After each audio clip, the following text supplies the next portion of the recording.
On passe aujourd'hui de la fiction à la réalité. Le S-Max se met sur son 31.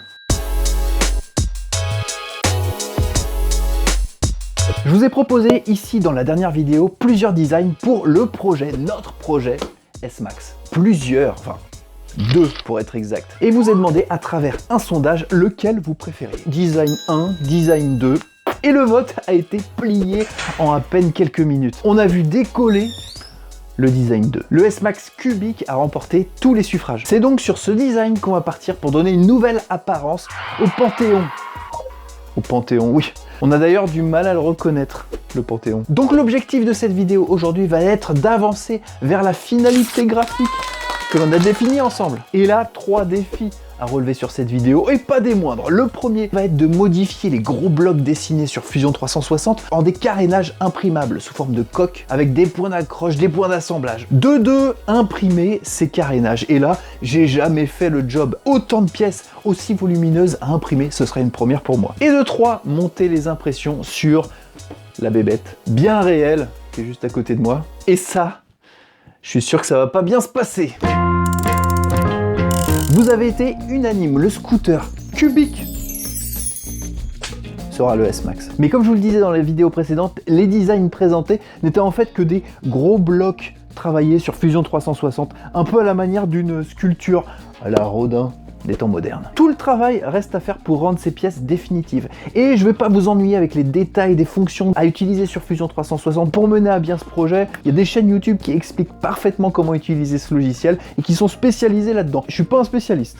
Loin de là. À partir des blocs sculptés précédemment, étape numéro 1, on crée d'abord des extrusions qui délimiteront les limites des pièces. Vous allez comprendre avec l'étape 2. Utiliser la fonction coque en sélectionnant tour à tour les faces qui ne seront pas utilisées pour constituer la pièce. En définissant une épaisseur, paf, on obtient une pièce extrudée sous forme de coque.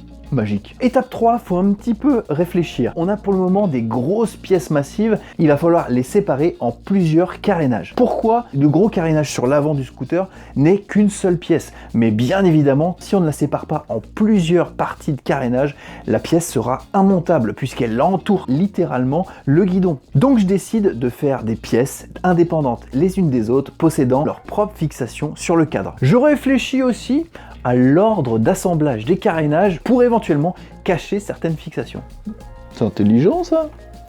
Oui, je sais. Bon, à présent, on a plusieurs carénages, les uns à côté des autres, qui se fixent indépendamment sur le scooter. Mais les dimensions sont encore un peu trop importantes, donc on va les séparer judicieusement pour pouvoir les imprimer sur une imprimante 3D. Donc je découpe chacun d'entre eux, je crée des systèmes de fixation à l'aide de pattes dépassant vers l'intérieur qui, avec des vis de 5, permettant aux différentes pièces constituant un carénage de s'assembler entre elles pour former la pièce voulue. Chaque petite pièce imprimable devra rentrer dans le petit volume défini par l'imprimante 3D. Petit volume, environ 30 cm au cube.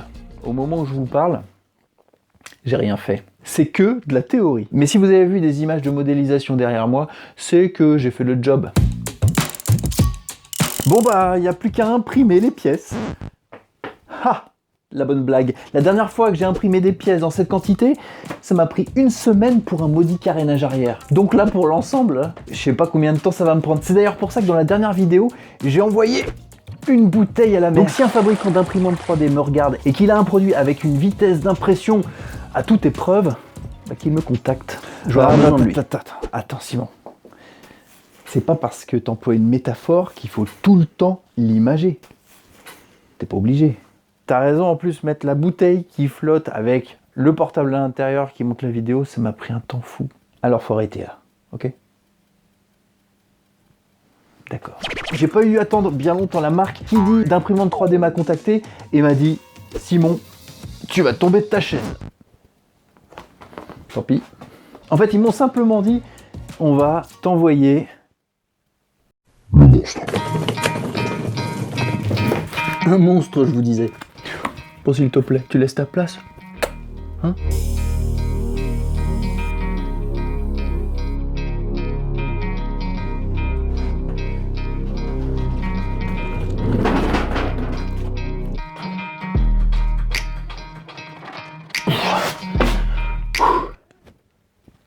32 kilos.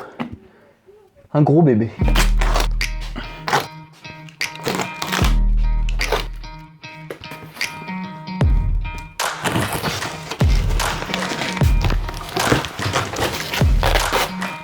clé USB, Start Guide.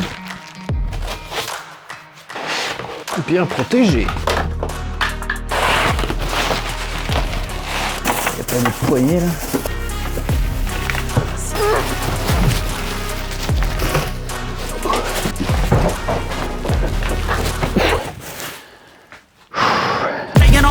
Running the race, life is a chase, I don't want a place, I wanna be first. Work till it hurts, dehydrated thirst till I'm in a hearse.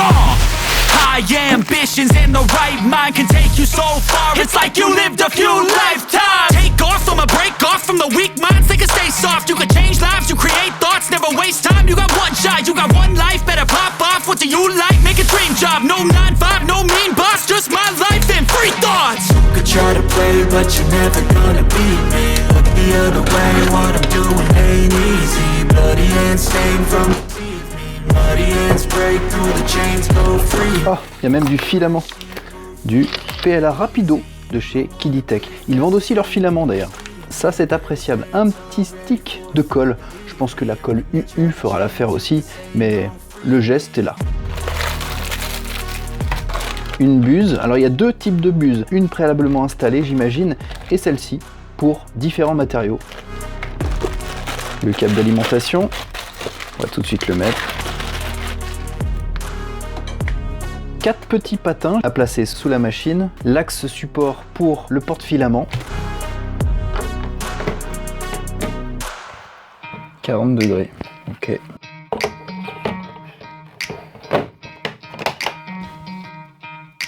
Des petits outils encore une fois, un câble Ethernet et une petite spatule pour décoller nos ouvrages. Ça, on n'en a pas forcément besoin parce qu'à l'intérieur, il y a un plateau amovible, flexible, ce qui permet de décoller les pièces super facilement. Lorsque l'imprimante n'est pas équipée, moi ce que j'ai fait sur mes précédentes imprimantes, c'est que j'en ai acheté un plateau. Là, c'est intégré.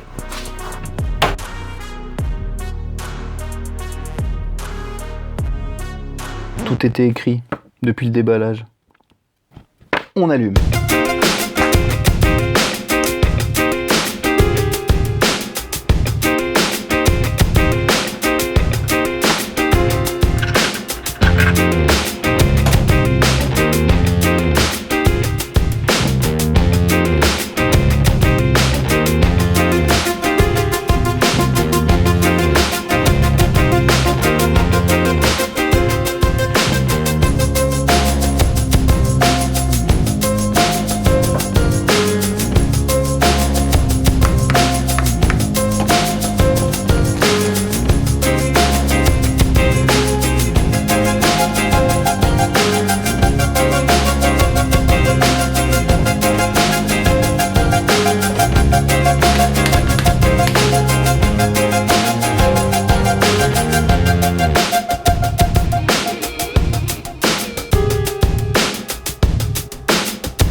L'imprimante 3D qui dit X+3. Je vais pas vous la vendre cette imprimante, je suis pas là pour ça, mais là, elle va bien nous aider pour notre projet S-Max. Pour deux raisons. La première, déjà, si vous êtes observateur, bah oui, vous l'avez vu, la boîte. Oui, c'est une imprimante fermée et tous ceux qui ont déjà imprimé des pièces en 3D le savent, c'est très désagréable d'avoir des défauts d'impression pour des problèmes de température. Surtout au niveau du plateau, vous savez, les pièces qui rebiquent là, et une fois que l'imprimante tape dedans, et ben la pièce valdingue, l'impression est foirée. Et pendant ce temps-là, l'imprimante, en bonne fonctionnaire de base, elle continue à faire son travail. Moi, je fais mon travail. On appelle ça le warping, au passage. Bref, une enceinte chauffée à 65 degrés, ça va nous aider. Le capot sur le dessus, il va falloir l'enlever pour imprimer du PLA ou du TPU. C'est les deux matériaux justement que j'utilise beaucoup. L'enceinte chauffée, ça sera surtout utile pour les filaments ABS qui nécessitent un environnement toujours chaud. De deux, et là c'est le meilleur argument qu'on pouvait me donner pour me donner envie de l'avoir cette machine, la vitesse d'impression. 6 fois plus rapide que mes précédentes imprimantes, 600 mm par seconde, soit à peu près 2,16 km/h. Bon, pour une imprimante, c'est rapide. Avec notamment 20 000 mm par seconde carré d'accélération. Bon là, j'ai pas d'élément de comparaison, mais ça doit être rapide. Moi, j'ai une autre imprimante, je pouvais pas aller au-delà de 100 mm par seconde, même si le produit disait qu'on pouvait aller jusqu'à 200 mm par seconde, tout simplement parce qu'avec les mouvements de va-et-vient du plateau en Y, eh bien la pièce, lorsqu'on va trop vite, tombe tout simplement. Démonstration. Plateau, pièce en cours d'impression.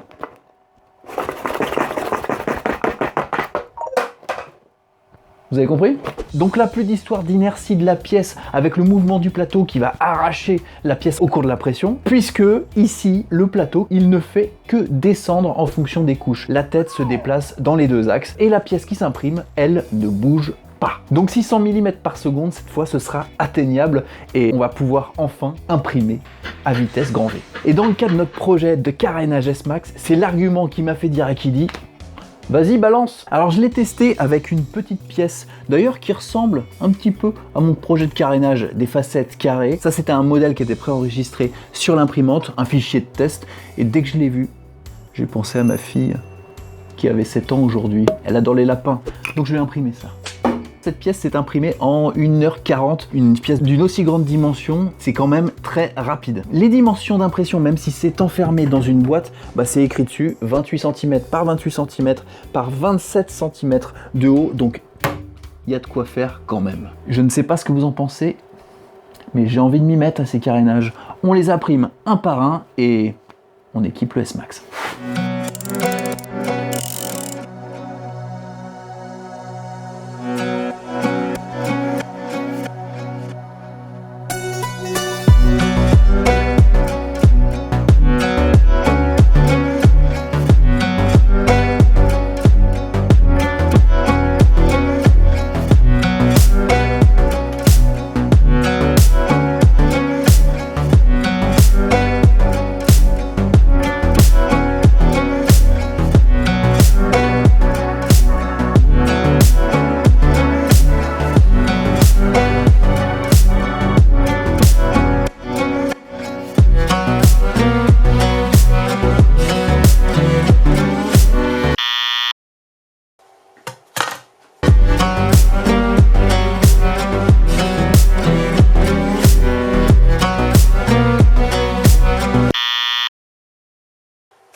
Ça marche pas, ça.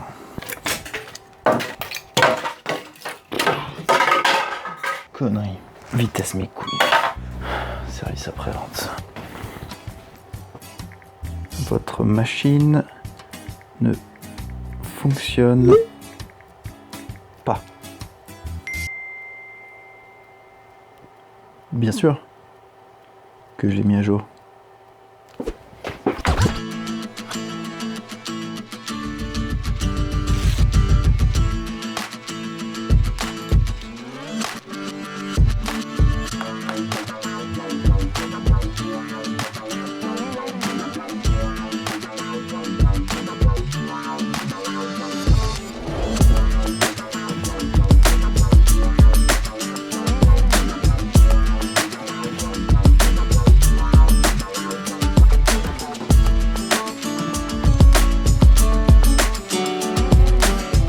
Mais quelle qualité! Bon, clairement, le temps va me manquer dans cette vidéo pour monter sur le cadre les carénages imprimés et assemblés sur le S-Max. Je suis désolé, mais l'impression a foiré dès le début pour une histoire de firmware et ça a complètement cassé ma dynamique de vidéo. J'ai dû résoudre le problème avec le service après-vente qui est super réactif d'ailleurs. J'avais 2 questions, ils ont répondu en moyenne en 5-6 heures et la réponse était parfaitement adaptée puisqu'ils ont résolu mon problème d'impression qui s'arrêtait net. J'ai pas fait le boulot, j'ai pas lu la notice, j'ai pas respecté ce qu'il fallait, c'est de ma faute.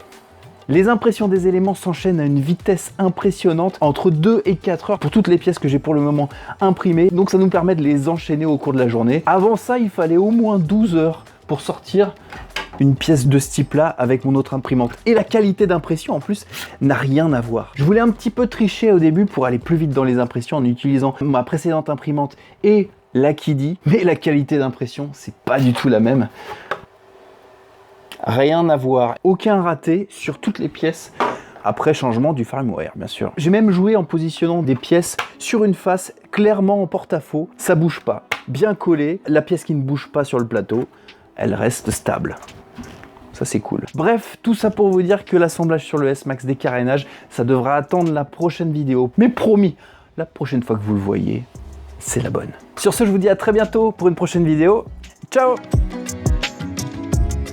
Non, je vais pas vous laisser comme ça quand même.